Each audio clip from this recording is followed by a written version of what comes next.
Hello everyone, in today's video I will be narrating stories that I found off of Reddit. If you enjoyed this video, make sure you subscribe to my channel, like this video, and comment something down below. But without further ado, let's get straight into these stories.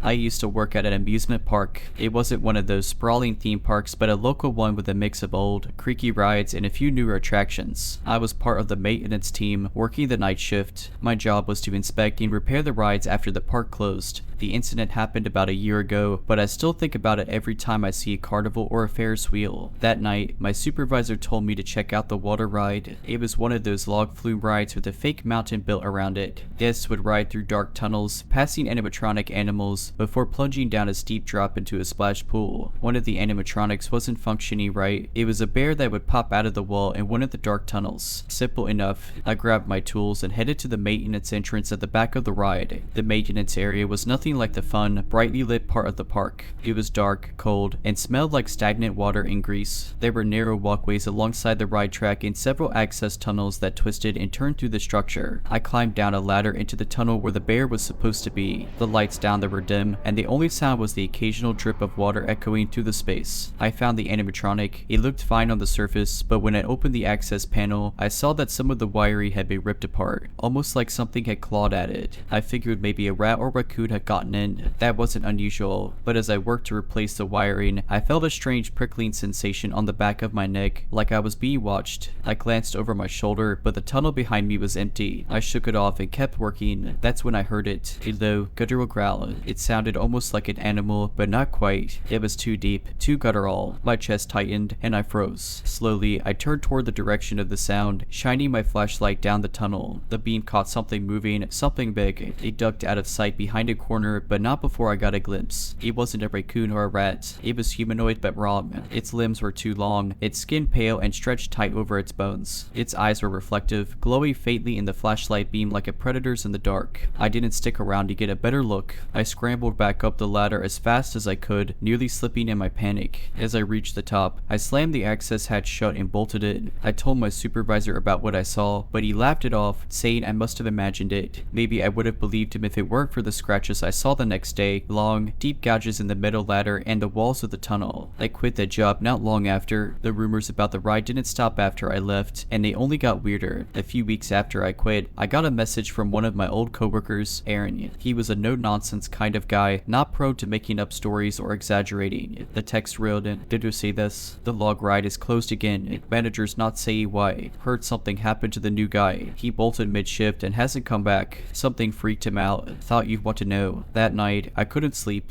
I kept picturing the thing I saw in the tunnel, its glowing eyes, its skeletal frame. I tried telling myself it was just a trick of the light or my imagination running wild. But Aaron's text had shaken me. Someone else had clearly seen or experienced something down there. Curiosity got the better of me. Against my better judgment, I texted Aaron back and asked if he wanted to grab a beer. If anyone had the guts to poke around and figure out what was going on, it was him. We met up later that night at a dive bar not far from the park. Aaron looked rough, like he hadn't been sleeping much either. He leaned in close as we talked, keeping his voice low like he was afraid someone might overhear. "You remember that night you quit?" he asked. "The tunnel." I nodded. I didn't imagine it, Aaron. There was something down there. He exhaled sharply. "I know. I saw it too." Aaron told me that after I left, the animatronic repairs kept needing to be redone. Wiring ripped apart, panels smashed in. But it wasn't just the bear. Other parts of the ride were being wrecked in ways that didn't make sense, like something or someone was systematically tearing it apart from the inside. Then he dropped a bombshell. We got access to the old blueprints of the ride. The tunnels are bigger than we thought. There are sections that don't show up on the current plans, like hidden passages. And they go deep, way below the park's foundations, way deeper than that database. I stared at him, my stomach nodding. Why would they build something like that? Aaron shook his head. No clue, but some of those passages look ancient,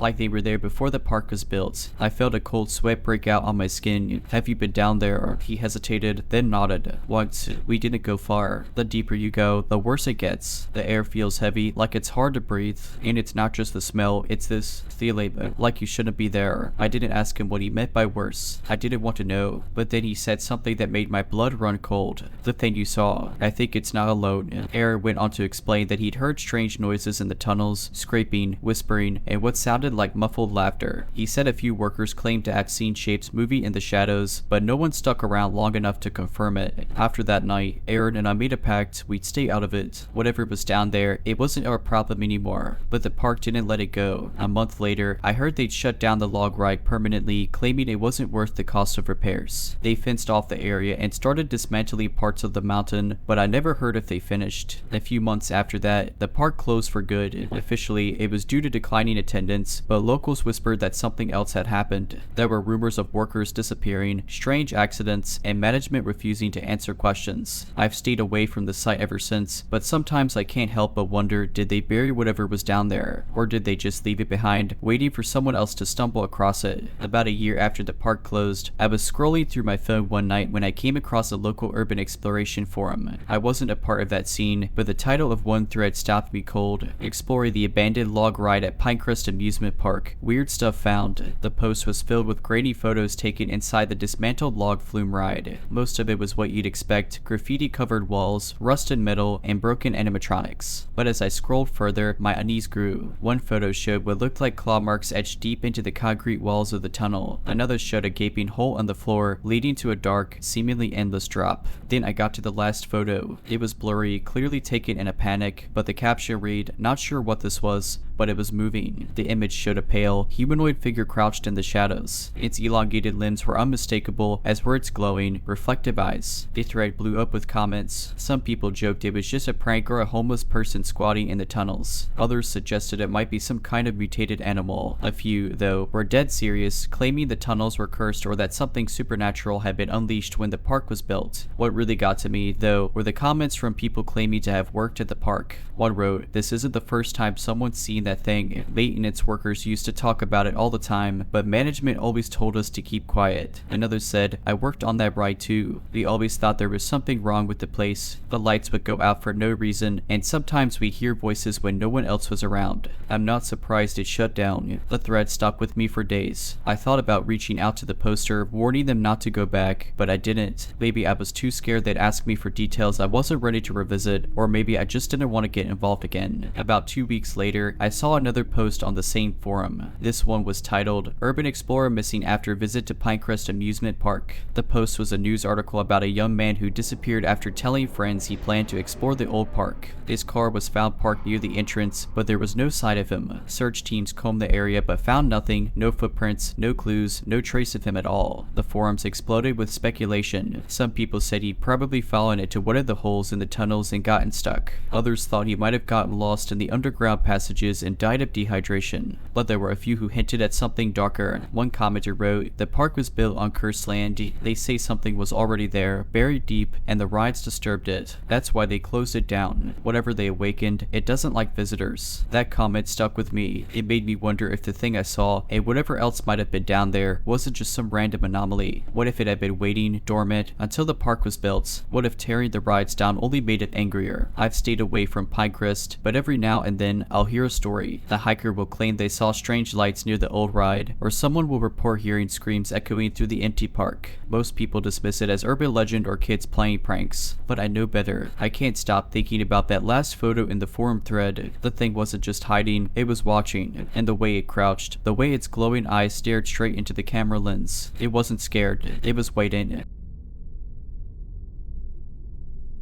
A few months ago, I was driving back from a wedding when my GPS rerouted me onto a smaller road. I wasn't in a hurry, so I decided to follow it. The route cut through some forested area, and after about 20 minutes, I passed a faded sign that read Maplewood Amusement Park. Closed for renovation. I'd never heard of it before, but something about the sign intrigued me. I've always loved theme parks, even run-down ones. Figuring I had time to kill, I decided to stop and take a look. The entrance gate was rusted, with vines creeping up its frame. Beyond it, the park looked almost frozen in time, colorful signs faded by the sun, a carousel missing half its horses, and a Ferris wheel standing still against the gray sky. There was a strange quiet, like the world outside had been muted. As I wandered deeper into the park, I saw a roller coaster called the Thunderbolts. The track twisted wildly, its metal frame groaning in the wind. At the base of the ride, there was a small operator's booth, the glass cloudy with dirt. Furious, I peered inside. To my shock, there was someone in the booth. An older man sat hunched over the controls, wearing a faded uniform. His name tag was missing, and his hat obscured most of his face. Before I could say anything, he looked up, his eyes, watery and pale, locked onto mine. "You here for the ride?" he asked.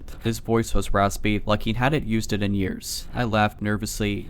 No, I was just exploring. The park's been closed for a while, right?" He didn't answer. Instead, he stood and motioned to the roller coaster's car, which was sitting on the track like it was waiting for me. "It's already best seat in the house." Something about his tone sent a shiver down my spine. I stammered an excuse about needing to leave, but he stepped out of the booth, blocking my path. His movements were jerky, unnatural. "You came all this way," he said, his grin revealing yellow teeth. "One ride would hurt." Against my better judgment, I climbed into the car. I thought maybe humoring him would make him let me go. As soon as I sat down, the safety bar slammed down on its own, trapping me in place. "Enjoy the ride," the operator croaked. His grin widened as he pulled the lever. The car lurched forward, and the ride began. At first, it was slow, the track creaking beneath me. But as we climbed the first hill, I noticed something odd. The sky darkened unnaturally fast, and the trees around the park blurred together. I swear I heard whispers, low, guttural voices, coming from the shadows. When the car reached the peak, it paused. Below, the park is gone. Instead, there was nothing, just a swirling black void. Then, the car dropped. I can't explain what happened next. It felt like I was falling forever, the voices growing louder and more frantic. Shadows reached out from the void, clawing at the car. The air was freezing, and I could barely breathe. Just when I thought I couldn't take any more, the car screeched to a stop. I was back at the platform. The operator was gone. The booth was empty, and the ride looked like it hadn't run in decades. The safety bar lifted, and I stumbled out, shaking. I didn't stick around to investigate. I ran back to my car and drove until I hit a main road. When I checked the GPS, the route to the amusement park had vanished. There was no record of Maplewood Amusement Park anywhere online. A week later, I started having nightmares. At first, they were vague flashes, dark tunnels, twisting tracks, and that void I saw beneath the roller coaster. But they kept getting worse. In one dream, I was back in the car, and the operator's face hovered inches from mine, his pale eyes glowing in the dark. "You never really left," he whispered. I'd wake up drenched in sweat, my heart racing. One morning, I decided I couldn't take it anymore. I needed to talk to someone, anyone, who might know about Maplewood Amusement Park. I posted on a local history forum, asking if anyone remembered it. Most replies were dead ends, people saying they'd never heard of it. But the one comment caught my attention. Maplewood. That place burned down in the 80 seconds. Freak accident on the Thunderbolts. They shut the whole park down after that. I felt a chill run through me. Burned out.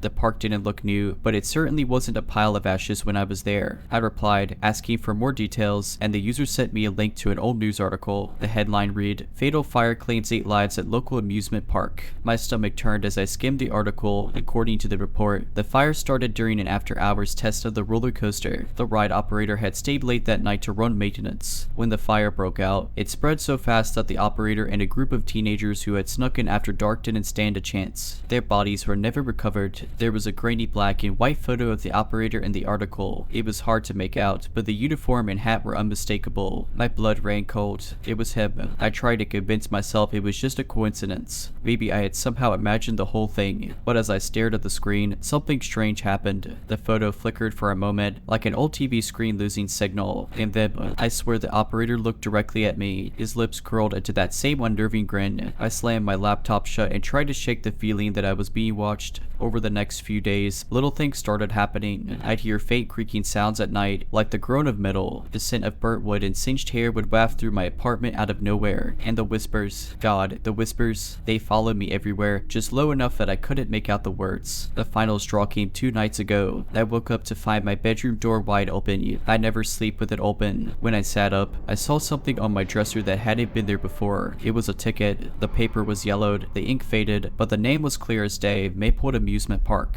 Below that, in looping cursive, it read, admit one. I threw it in the trash, but the next morning, it was back on my dresser. Only this time, there was a date and time scrawled across the back. Tonight, midnight. I'm writing this now because I don't know what's going to happen when the clock strikes 12. The whispers have been getting louder, and every time I close my eyes, I see the roller coaster again, twisting into the void. I spent the day pacing my apartment, trying to convince myself not to go. I even thought about calling a friend, but what could I say? Hey, I think a ghost roller coaster is stalking me, can you help? No one would believe me. I barely believed it myself. As midnight approached, the air in my apartment grew heavy, the temperature dropped sharply, and the whispers turned into a low, guttural hum that seemed to vibrate through my skull. When my phone chimed with an alert, I nearly jumped out of my skin. It was a calendar reminder I'd never set. Your ride departs in 30 minutes. Don't be late. I tried ignoring it, but the hum grew louder. My walls started creaking, the sound eerily similar to the groan of the roller coaster tracks. Then, a faint melody floated through the air, the tinny, warped sound of a calliope. I couldn't breathe. It was the same music I'd heard at the park, playing from the broken carousel. Before I knew it, I was grabbing my car keys. It wasn't a conscious decision. It was like my body was moving on its own, a puppet to some unseen force. The ticket was still on my dresser, and against all logic, I slipped it into my pocket. The drive was a blur. My headlights barely cut through the oppressive darkness, and the GPS, which I hadn't even programmed, displayed a route to the park. My hands gripped the wheels so tightly they ached. I wanted to turn back, but my body refused to obey. When I arrived, the park looked even more decrepit than before. The gate was wide open, and the flickering glow of old string lights cast eerie shadows. The calliope music was louder now, distorted and discordant, like it was being played underwater. I stepped through the gate, and the air immediately felt thicker, heavier. The ticket burned in my pocket as I made my way to the Thunderbolt. It stood there, its skeletal frame looming against the night sky, lit by a strange, pale glow. The operator was waiting for me, right on time. He said, his grin as unsettling as ever. His uniform looked cleaner this time, almost new, and the faded hat now bore a pristine Maplewood logo. I don't want to do this, I said, my voice trembling. Please, just let me leave.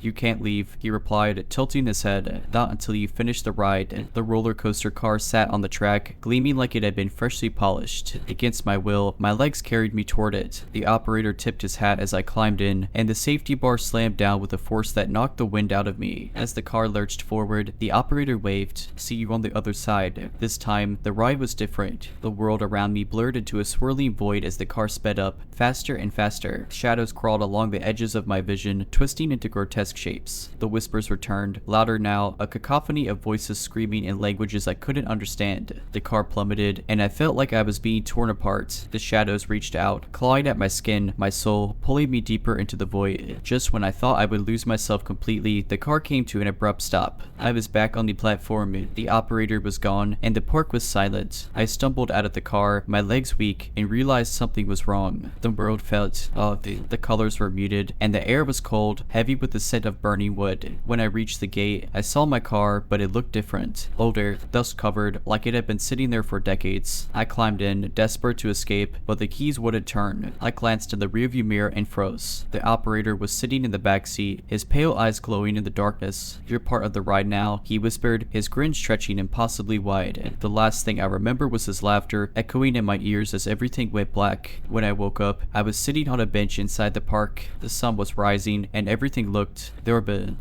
crowded. Families were walking around, eating cotton candy and laughing. The park was alive, vibrant, as if nothing had ever happened. But when I tried to leave, I couldn't. Every path led me back to the Thunderbolts, and every time I saw it, the operator was there, tipping his hat and waiting. I've been here ever since. No one seems to notice me. No one answers when I scream. So, if you ever pass a sign for Maplewood Amusement Park, do yourself a favor, keep driving. Because once you're here, you're never leaving. It was late October, the kind of chilly evening where you could see your breath but not quite call it winter. I was driving home from my friend's house after a late night horror movie marathon. My route was mostly back roads, winding through a quiet stretch of forest. No streetlights, just the occasional reflective sign and the eerie glow of my headlights piercing through the dark. About halfway home, I saw something strange, a man standing on the side of the road. He was waving his arms frantically, trying to flag me down. He looked out of place, a large backpack slung over one shoulder, his clothes dirty dirty and torn, and his face. Well, his face was pale, like he'd been out in the cold for hours. I slowed down, debating whether to stop. My mom's voice echoed in my head, "Don't pick up hitchhikers. You never know who you're dealing with." With something about this guy looked desperate, I reasoned that I could at least roll down my window and see if he needed help. I stopped the car a few feet ahead of him, keeping the engine running. He jogged up to my window, his breath visible in the cold air. "Thanks for stopping," he said, his voice shaking. "My car broke down a couple miles back. My phone's dead, and I just need a ride to the nearest gas station." There was something off about him, but I couldn't put my finger on it. Maybe it was the way his eyes darted around like he was checking for something, or someone. "I'm sorry," I said cautiously. "I don't usually pick people up, but I can call someone for you if you want." His expression shifted in an instant. The polite desperation vanished, replaced by something harder to read. Anger, maybe. He leaned in closer to the window, and I instinctively locked the doors. "Come on," he said, his voice lower now. "I'm freezing out here. Just a quick ride. That's all I need." Alarm bells were ringing in my head. I shook my head and said, "Sorry, I can't," before putting the car in drive. As I started to pull away, he slammed his fist on the back window, shouting something I couldn't make out. My heart was racing as I sped down the road. I kept checking my rearview mirror, half expecting to see him running after me or another car following me, but the road stayed empty. About 10 minutes later, I reached a small gas station. Relieved, I pulled in and parked under the bright fluorescent lights. I was about to go inside to let the clerk know about the man when I noticed something that made my blood run cold. Parked on the side of the lot, barely visible in the shadows, was a beat-up car, and leaning against it, staring directly at me, was the man I had just left on the side of the road. I didn't wait to find out how he'd gotten there or what he wanted. I backed out of the lot so fast my tires squealed and didn't stop driving until I reached the safety of my driveway. I double-checked all my locks that night and slept with a kitchen knife under my pillow. The days after the encounter were uneasy, to say the least. I couldn't shake the feeling that I was being watched, even though I rationalized it as paranoia. I double-checked my locks constantly, kept my curtains drawn, and made a habit of avoiding dark, isolated places. For a while, nothing unusual happened, and I started to convince myself it was just a creepy coincidence. But then, the note started. It began with a folded piece of paper left under my windshield wiper. I found it one morning as I was leaving for work. Written in smudged ink were 3 chilling words: "You drive fast." My stomach dropped. I looked around, scanning the quiet suburban street, but saw no one. Trying to shake it off, I tossed the note and drove to work. Maybe it was a prank, I told myself, someone messing around. But then, it happened again. 2 days later, another note appeared, this time taped to my front door. It read, "You shouldn't ignore people." My hands trembled as I held the paper, and my chest felt tight. This wasn't a prank. Someone knew where I lived. I called the police, but they weren't much help.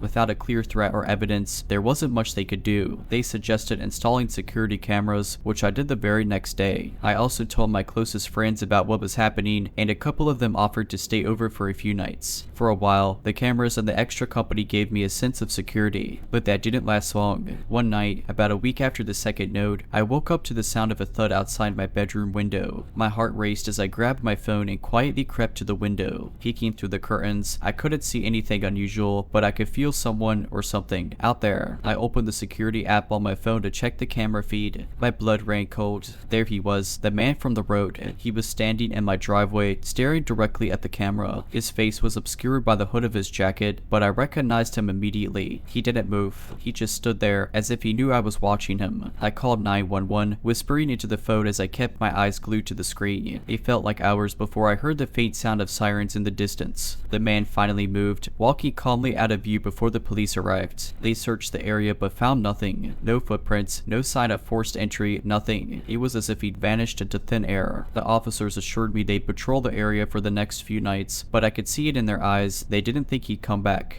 But he did. The final straw came 2 nights later. I was lying in bed, trying to calm my nerves, when my phone buzzed. It was a notification from the security app, a new motion alert. I opened the app and nearly dropped my phone. The camera inside my living room, the one facing the front door, was recording. The door was slightly ajar, and standing just inside was the man. He looked directly at the camera, smiled, and whispered something I couldn't hear. Then he stepped back and disappeared. I didn't wait to find out how he got in or what he wanted. I grabbed my keys, ran to my car, and drove straight to a friend's house. I never went back to that house alone. I filed a restraining order, hired a locksmith to change every lock, and eventually moved across the state. I don't know who he was or why he targeted me, but I still think about him sometimes. His pale face, his unnerving calm, the way he always seemed to be one step ahead. After I moved across the state, life slowly returned to normal. The fear that had consumed me began to fade, and I convinced myself that I was finally safe. The house I chose was in a busy neighborhood with neighbors close by and a well-lit street. I installed an upgraded security system, complete with cameras inside and out. I even adopted a dog, a scrappy mutt named Max who barked at the slightest noise. For the first time in months, I felt secure. That peace lasted about a year. One chilly autumn evening, I was walking Max around the block. It was a quiet night, the kind where you could hear leaves crunching underfoot and the distant hum of cars on the main road. As we rounded the corner back toward my house, Max suddenly stopped. His ears perked up, and a low growl rumbled from his throat. I looked around but didn't see anything. "Come on, boy," I said, tugging his leash gently, but he wouldn't budge. Instead, he turned his head toward a nearby street lamp, his growl growing louder. And then I saw it. Just beyond the edge of the light, partially obscured by shadows, was a figure. They stood motionless, watching us. My breath caught in my throat as I recognized the stance, the shape of the backpack slung over one shoulder. It was him. I didn't wait. I yanked Max's leash and ran back to the house, fumbling with my keys as I tried to unlock the door. Max barked wildly, his usual playful demeanor replaced by an almost feral aggression. I finally got the door open and slammed it shut behind me, locking it and every other lock in the house. My heart raced as I checked the camera feed. The front yard was empty. The street was empty. He was gone, as if he'd never been there. I called the police again, explaining the situation in shaky breaths. An officer arrived about 30 minutes later to take my statement and patrol the area. But just like before, there was no trace of him. The officer suggested it might have been someone passing through, maybe even a trick of the light. But I knew better. I spent the next few days on high alert, barely sleeping and jumping at every noise. My friends tried to reassure me, saying it was probably just a coincidence or a case of mistaken identity. I wanted to believe them, but deep down, I knew it was him. Then came the final message. One morning, I opened my door to let Max out into the fenced backyard. As I stepped onto the porch, I noticed something sitting on the steps. It was a small, folded piece of paper. My hand shook as I picked it up and unfolded it. Scrawled in the same smudged handwriting as before were the words, "Did you misspell?" I dropped the paper and ran inside, locking the door behind me. That was the moment I decided I couldn't stay there any longer. I packed up my belongings, sold the house at a loss, and moved halfway across the country. This time, I didn't tell anyone where I was going, not even my closest friends. To this day, I don't know how he found me or why he targeted me. I've changed my number, deleted all my social media, and live as anonymously as possible. Max is still with me, older now but just as loyal. Every so often, he'll bark at nothing, and I'll feel that same chill run down my spine. I don't know if he's still out there, watching, waiting. But to the man who has haunted my life for years, let's never meet again. A few years ago, I was driving across the Midwest on a long solo road trip. It was late October, and the weather had been unpredictable. 1 minute clear skies, the next, sudden bursts of rain. On this particular evening, I was on a lonely stretch of highway, surrounded by nothing but open fields and occasional clusters of trees. The sun was setting, painting the sky in ominous shades of red and orange. I was about an hour away from the next town when I saw him. A man, standing on the side of the road, his thumb out in the universal sign for "I need a ride." He looked rough, dirty clothes, a backpack slung over one shoulder, but not necessarily dangerous. I hesitated, thinking up hitchhikers wasn't something I'd ever done, but the next town was a long way off, and it was getting cold. Against my better judgment, I slowed down and pulled over. He jogged up to my car, flashing a tired but grateful smile. "Thanks," he said as he climbed into the passenger seat. His voice was gravelly, like he hadn't spoken in days. "I just need to get to the next town." I nodded and kept driving, trying to make small talk to ease the awkwardness. He wasn't much of a conversationalist, giving one-word answers or vague responses. Something about him felt off, but I told myself I was just being paranoid. About 10 minutes into the drive, I noticed something strange. He kept glancing at the glove compartment, almost like he was trying to decide whether to open it. I tried to ignore it, but my unease grew with each passing mile. "Do you live around here?" I asked, hoping to distract him. "Not really," he said, his eyes still darting to the glove box. I was starting to regret my decision when he suddenly leaned forward and pointed to a small rest area coming up. "Can we stop there for a second?" he asked.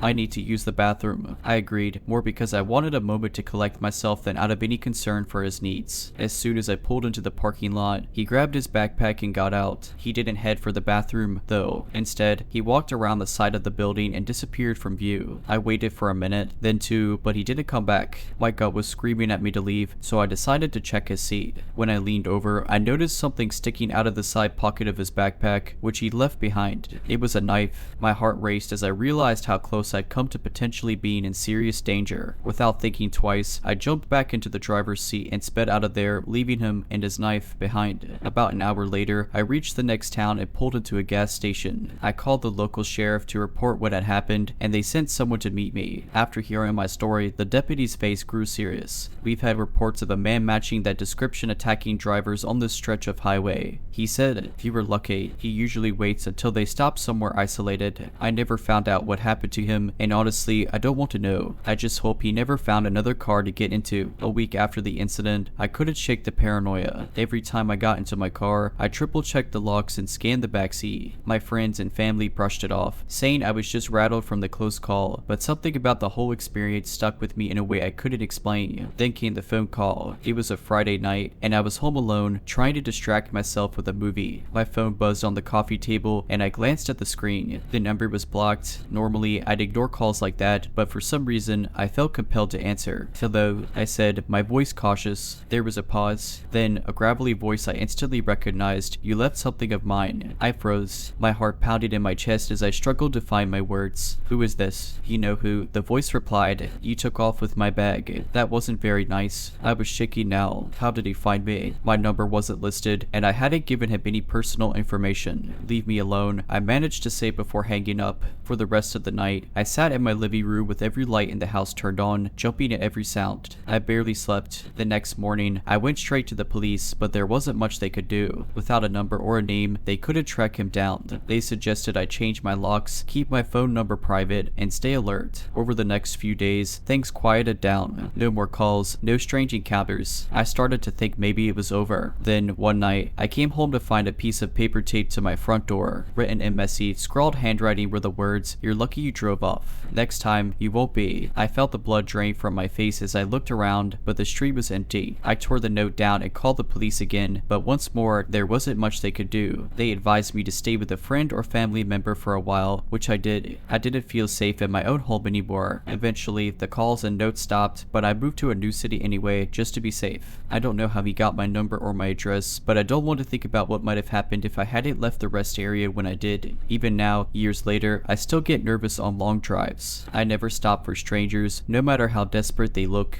It's been years since I moved away, and life has finally started to feel normal again. I changed my name, cut ties with most of my social media, and stayed under the radar. No more long road trips, no more risky decisions. I thought I had left the nightmare behind, until last week. It started with something small, a feeling of being watched. I brushed it off at first. I told myself it was just residual paranoia from the past, but then I started noticing little things that didn't add up. A car parked across the street from my house for hours, the same car I'd seen near my work 2 days prior. A figure standing at the edge of the grocery store parking lot, just far enough away that I couldn't make out their face. And then the note. This time, it wasn't left on my door. It was slipped into the windshield wiper of my car while I was inside a coffee shop. I almost didn't notice it, but when I did, my stomach dropped. It was the same messy handwriting. You thought you could run, but I've always known where you are. I stood there in the parking lot, frozen, the note crumpled in my shaking hands. He had found me again. That night, I called the police, but the officer who came by seemed skeptical. It could be a prank. He said, do you have any enemies or exes who might want to scare you? I tried to explain the history, how this wasn't just someone messing with me, but without proof, there wasn't much they could do. They promised to patrol the neighborhood more frequently, but I knew that wouldn't be enough. Over the next few days, I felt like I was losing my mind. I started double bolting my doors, checking the windows every hour, jumping at every sound. Sleep became impossible. Every time I closed my eyes, I pictured him standing over my bed, knife in hand. The breaking point came 2 nights ago. I woke up around 3 a.m. to a faint noise. It was so subtle, I almost convinced myself it was just the house settling. But then I heard it again, a soft scraping sound, like metal on wood. My heart raced as I realized it was coming from the back door. I grabbed my phone and called 911, whispering to the operator that someone was trying to break in. As I waited for the police, I armed myself with the closest thing I could find, a heavy lamp from the living room. The scraping stopped, and for a few agonizing minutes, there was silence. Then, a shadow moved past the kitchen window. I clutched the lamp tighter, ready to defend myself, but before anything happened, red and blue lights flooded my driveway. The police arrived just in time. They found footprints in the dirt near my back door and confirmed someone had been trying to jimmy the lock,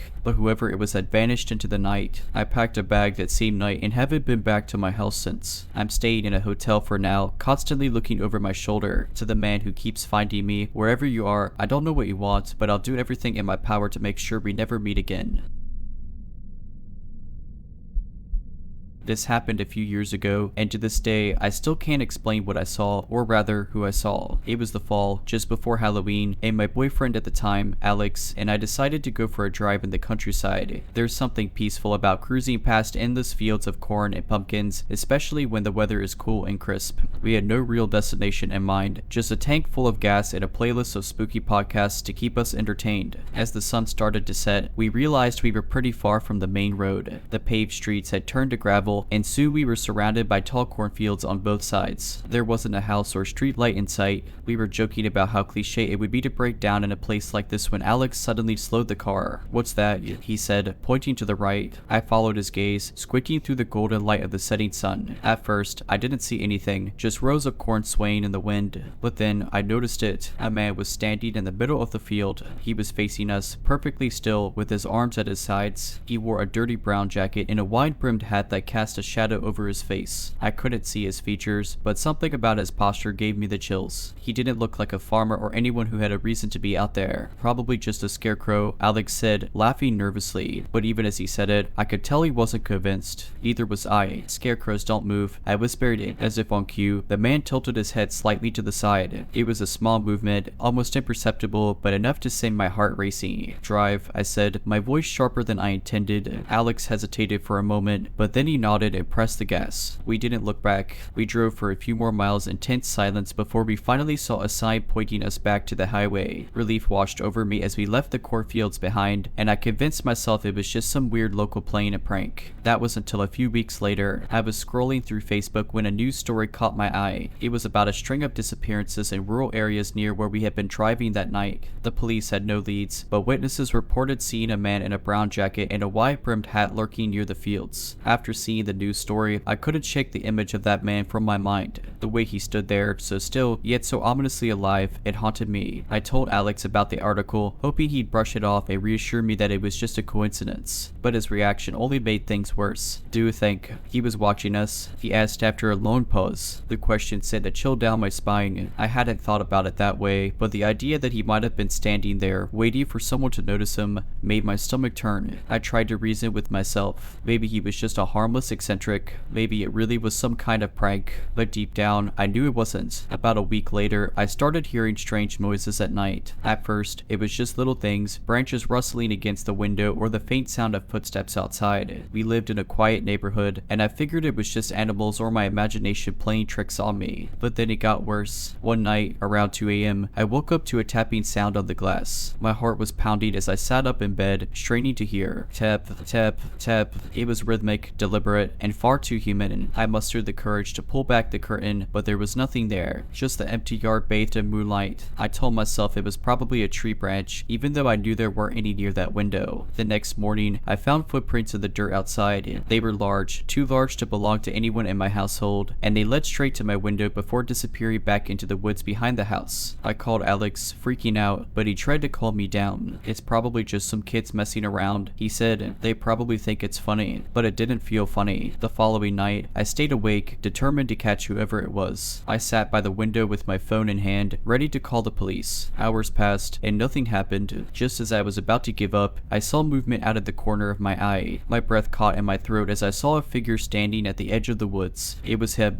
the same dirty brown jacket, the same wide-brimmed hat. He didn't move, didn't come closer, he just stood there, staring at the house. I couldn't see his face, but I could feel his gaze. My hands were shaking so badly I could barely dial dial 911. When the police arrived, the man was gone. They searched the area and found nothing except for those same large footprints leading to my window and back to the woods. They told me to keep my doors locked and call if I saw anything else, but I could tell they didn't take it seriously. I stayed with Alex for a few days after that, too scared to be alone. But even at his house, I couldn't shake the feeling that I was being watched. Every creak of the floorboards, every shadow outside the window made my heart race. Eventually, I moved out of that house and into an apartment in the city, hoping to put some distance between me and whatever or whoever was out there. It's been years now, and I haven't seen him again. But sometimes, late at night, I still think about that man in the cornfield. I think about how he stood there, waiting, watching, and I wonder, was I just unlucky enough to see him, or was I exactly who he was waiting for? Life in the city helped me regain a sense of normalcy, but I'd be lying if I said I didn't still glance over my shoulder or triple check the locks on my door every night. For a while, I even stopped watching true crime shows or reading anything remotely spooky. My nerves were shot, and I didn't want to feed the paranoia. Then, about 6 months after I moved, I got a letter. It came in a plain, unmarked envelope with no return address. My stomach dropped when I saw it because I hadn't given anyone my new address except close friends and family. At first, I told myself it was just junk mail, but when I opened it, I found a single piece of paper folded neatly in half. On the paper was a crudely drawn picture of a cornfield. In the middle of the field stood a figure in a wide-brimmed hat. There were no words, no signature, just the drawing. My hands were shaking as I held it, and I immediately felt like I couldn't breathe. I called the police, but they weren't much help. They said without a postmark or any identifying information, there wasn't much they could do. They suggested I install a security system and keep an eye out for anything suspicious. That was it. For weeks, I barely slept. Every time I closed my eyes, I saw that drawing. I'd wake up in a cold sweat, certain that if I looked out the window, I'd see him standing there. But nothing happened. No more letters, no strange noises, nothing. Eventually, I started to believe that maybe it was over, until I saw him again. I was walking home from work one evening, taking a shortcut through a quiet side street. The sun was setting, casting long shadows across the pavement. I was halfway down the block when I felt it, that unmistakable sensation of being watched. I stopped in my tracks and glanced around. The street was empty, or so I thought, and then I saw him. He was standing at the far end of the street, partially obscured by a lamppost. The same wide-brimmed hat, the same brown jacket. My blood ran cold. He wasn't moving, but I knew he saw me. I didn't wait to find out what he wanted. I turned and ran as fast as I could, my heart pounding in my chest. I didn't stop until I was inside my building, the door locked behind me. I called the police again, but by the time they arrived, the man was gone. That was the last time I saw him, but the fear never left. Every time I walk alone, every time I hear an unexpected noise in the night, I wonder if he's still out there, waiting for the right moment to show himself again. To the man at the cornfield, who somehow found me even in the city, let's not mate. Ever. And if we do, I don't think I'll be the one running next time.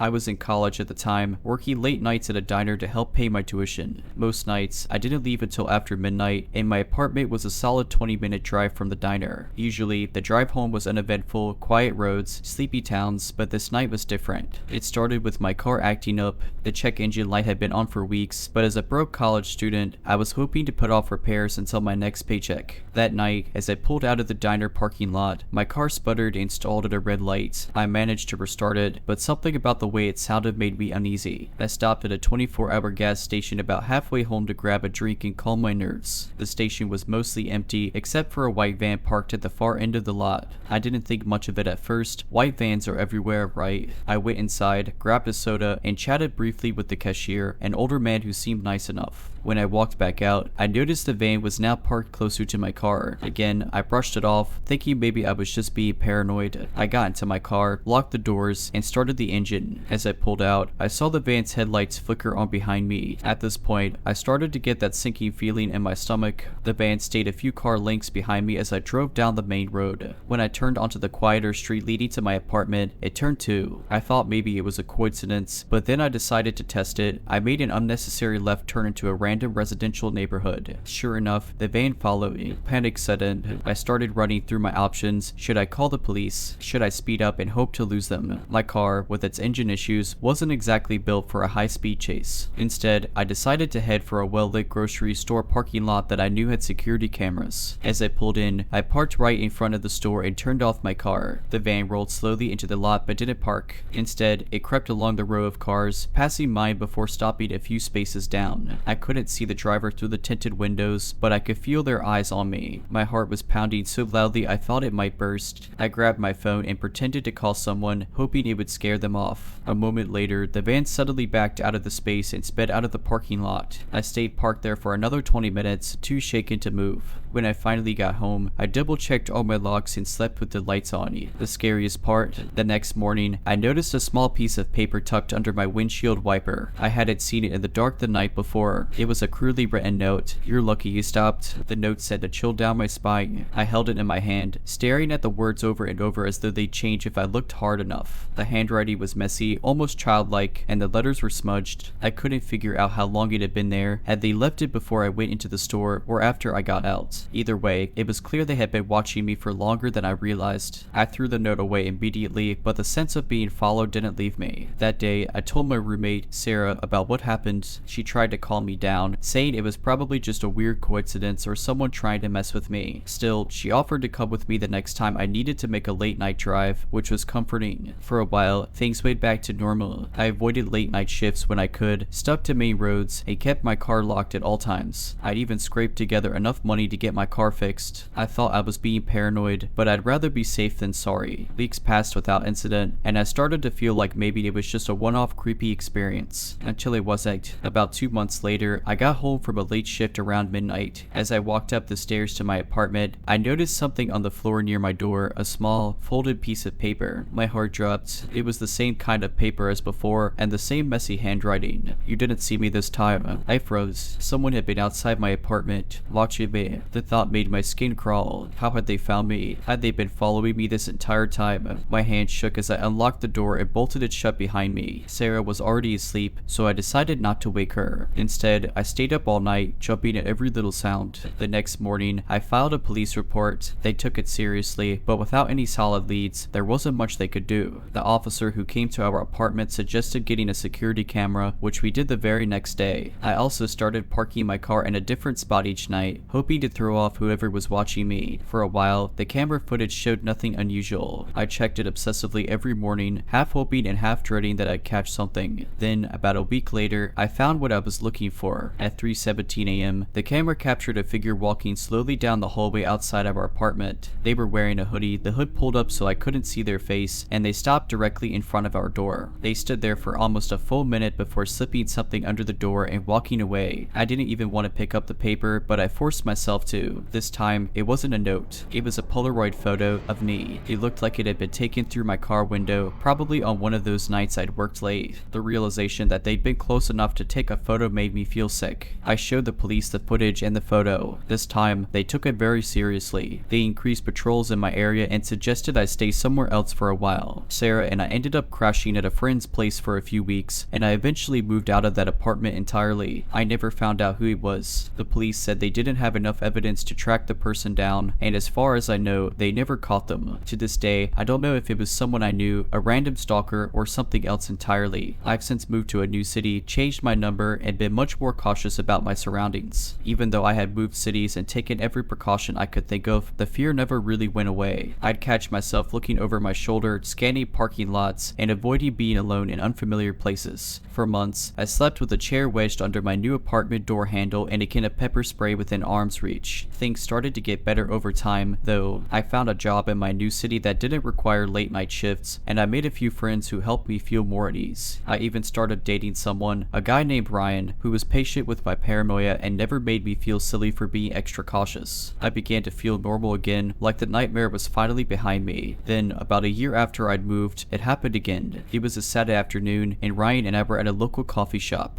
We picked a table near the back, tucked away from the busier seating areas. As we sipped our drinks and chatted, I noticed a man sitting alone at a table near the window. He was wearing a baseball cap pulled low over his face, and he had a laptop open in front of him. Nothing about him screamed suspicious. If anything, he looked like he was just catching up on some work. but something about it made my skin crawl. I tried to shake it off and focus on my conversation with Ryan, but every so often, I glanced toward the man. At one point, I swore I caught him looking at me, not a casual glance. This was different. He quickly looked back at his laptop, but it was enough to put me on edge. When we finished our drinks and got up to leave, I couldn't resist glancing back one more time. The man was staring directly at me now, his expression blank but intense. My stomach flipped. I grabbed Ryan's arm and whispered, "Let's go." We left the coffee shop, and I tried to tell myself I was overreacting. He was just a random guy. He probably wasn't even looking at me. But then, as we walked back to my car, I felt it, that prickling sensation on the back of my neck, like someone was watching me. I turned around and saw the man standing just outside the coffee shop door, staring after us. He didn't follow, but he didn't go back inside either. He just stood there, watching until we were out of sight. I told Ryan about what had happened, and he suggested we swing by the police station, just in case. I agreed, though I wasn't sure what I expected them to do. When we arrived, I described the man as best as I could and gave them the address of the coffee shop. The officer at the desk said they'd look into it, but reminded me that unless the man had done something illegal, there wasn't much they could do. The next morning, I found a familiar sight on my windshield, a piece of paper tucked neatly under the wiper blade. My hand shook as I unfolded it. The note was short and to the point. "I found you." I broke down crying in the middle of the parking lot. Ryan had to help me back into the apartment, where I called the police again. They came out to take another report, but just like before, there wasn't much they could do. They recommended more security measures, but I could tell they didn't think they'd catch whoever was behind this. Since that day, I've been living in a constant state of anxiety. I changed my routines, switched my job again, and even moved to a new apartment with a more secure building. I don't go anywhere alone if I can help it, and I've become hyper aware of my surroundings. Ryan has been a rock through all of this, but I know it's taken a toll on him too. It's been a few months now, and I haven't had any new incidents. I want to believe it's over, that whoever this person is has given up or moved on, but I can't shake the feeling that they're still out there, watching, waiting. To the man in the coffee shop, or whoever has been following me all these years, please, for the sake of my sanity, let's not meet again. Ever. I was hiking alone on a popular mountain trail in late autumn. It was one of those crisp, perfect days where the air smells like pine and the leaves crunch satisfyingly underfoot. The trail I chose wasn't the busiest one. It veered off into a more secluded area about halfway up the mountain. I liked the solitude, and I was well prepared, plenty of water, snacks, and a map. I had done this hike before, so I wasn't worried. About 3 miles into the trail, I noticed something unusual. There were faint footprints in the dirt, heading in the same direction as me. They looked fresh, but I hadn't seen anyone ahead of me all day. I brushed it off. Maybe someone was moving quickly or had turned back before I arrived. As I continued, the atmosphere began to change. The woods, usually alive with the sounds of birds and rustling leaves, felt eerily quiet. The further I walked, the heavier the silence became, pressing down like a weight. Then I heard it, a twig snapping somewhere behind me. I froze, my heart thudding in my chest. Slowly, I turned, scanning the trail and the woods. There was no one there. I told myself it was probably just an animal and kept moving, but I couldn't shake the feeling that I was being watched. About half an hour later, I reached a clearing where the trail forked. I stopped to check my map when I heard it again. This time, the sound of deliberate footsteps crunching the leaves behind me. They were slow and methodical, like someone was trying to approach quietly. "Hello," I called out, my voice trembling. No response. I tried to convince myself it was just paranoia, but my gut screamed otherwise. I decided to take the fork that looped back toward the main trail. As I picked up my pace, the footsteps behind me quickened. They weren't far now. Whoever it was, they weren't even trying to hide anymore. I broke into a jog, my heart pounding as the footsteps got louder, closer. I didn't dare look back. My brain was screaming at me to run, but my legs felt like lead. I could hear whoever it was breathing now, ragged and heavy, like they were right on my heels. Suddenly, I spotted another hiker ahead of me, a man in his 50 seconds with a bright red jacket. Without thinking, I sprinted toward him, shouting, "Hey, wait up." The man turned, startled, as I reached him, panting and wild-eyed. "Are you okay?" he asked. I glanced behind me. The footsteps had stopped. There was no one there. "I think someone's following me," I stammered, struggling to catch my breath. The man immediately became serious and stayed with me as we walked back to the main trail. He had a walking stick and seemed ready to use it if necessary. I kept looking over my shoulder, but we didn't see anyone the rest of the way down. When we reached the parking lot, I finally felt a sliver of relief. I thanked the man profusely and got into my car, locking the doors immediately. As I started to drive away, I glanced in my rearview mirror and froze. There, standing at the the edge of the tree line was a figure. They didn't move, didn't wave. They just stood there, watching as I sped out of the lot. The following weeks were a blur of unease. Every time I left my house, I felt like someone was watching me. I chalked it up to paranoia. After all, I never actually saw the person again, but the feeling wouldn't go away. One night, about 2 weeks later, I was home alone. I live in a small house with a decent sized yard, bordered by thick woods. It's peaceful, but suddenly that isolation didn't feel so comforting. It started around 9 p.m. I was watching TV when I heard a faint tapping sound at the back of the house. My heart sank. At first, I thought it was just a branch hitting the window in the wind, but when I muted the TV, the tapping continued. It was rhythmic, deliberate. I grabbed my phone and crept to the kitchen window, which faces the backyard. The blinds were closed, but there was a tiny gap between them. As I peeked out, I caught a glimpse of something that made my blood run cold. A figure was standing just beyond the edge of the porch, partially obscured by the shadows. They weren't moving, but their posture was unsettling, rigid and tense, as if they were waiting for something. I stumbled back, my hand shaking as I dialed 911. The dispatcher was calm, assuring me that an officer would be sent immediately. I stayed on the line, crouched behind the counter, heart hammering in my chest. After what felt like an eternity, I heard the sound of a car pulling into my driveway. I bolted to the front door and flung it open, relief flooding me when I saw the police officer stepping out of his vehicle. But when I tried to explain what had happened and led him to the backyard, the figure was gone. The officer shone his flashlight around, revealing footprints in the dirt, large ones leading from the edge of the woods to my porch. He followed them to where the figure had been standing and found something that made my stomach churn. There was a small knife, its blade stuck into the wooden railing of my porch, and a note tied to the handle. The officer carefully untied it and read it aloud. Next time, I won't just watch. I moved out of that house a week later, breaking my lease and relocating to a different state. It was an impulsive decision, but I didn't care. Whatever it took to feel safe again. After moving, things finally started to settle down. I found a new place in a small, busy neighborhood, a stark contrast to the quiet isolation of my old house. The streets were always alive with activity, and having people around made me feel safer. Slowly, I started to let my guard down, convincing myself that whatever happened back then was over. For the first few months, everything was fine. I got a new job, made some friends, and started to feel normal again. But then, one evening, I came home from work and found something that made my stomach drop. On my doorstep was a small, plain package with no return address. At first, I thought it might be a mistake, maybe something delivered to the wrong house. But when I opened it, my hands began to shake. Inside was a single piece of paper with a message scrawled in messy handwriting. Found you. I felt like the walls were closing in around me. Hell, how could they have found me? I'd been so careful. I hadn't told anyone from my old life where I'd gone, and I hadn't even updated my social media. Panicking, I called the police again. They took the package and the note, promising to investigate, but I could tell they weren't optimistic about finding anything. After all, there were no fingerprints, no camera footage from my street, and no other leads. That night, I barely slept. Every sound outside felt amplified, a car passing, a dog barking, the faint rustle of wind through the trees. I was terrified that I'd wake up to find that figure outside my window again. Over the next few weeks, strange things kept happening, small, almost imperceptible at first. My mail would go missing, even though I'd see the carrier drop it off. Lights in my house would flicker, though the electrician found nothing wrong. My neighbors mentioned seeing someone unfamiliar lingering near my house late at night, a tall figure wearing dark clothing,